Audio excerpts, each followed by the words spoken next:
Police News Network. Alagad ng batas, tagapagtaguyod ng balitang pulis, sandigan ng mamamayan, patnubay ng katotohanan.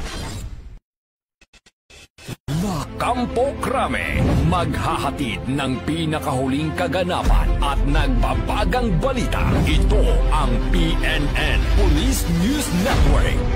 At ngayon, ang inyong mga tagapagbalita.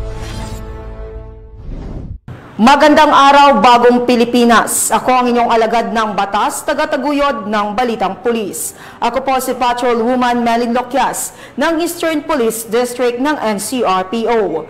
Maghatid sa inyo ng tamang balita, kwento ng pulis at serbisyo para sa mamamayan. At ito ang PNP News Online, ang pangunahing balita ng Police News Network, alagad ng batas, tagataguyod ng Balitang Pulis.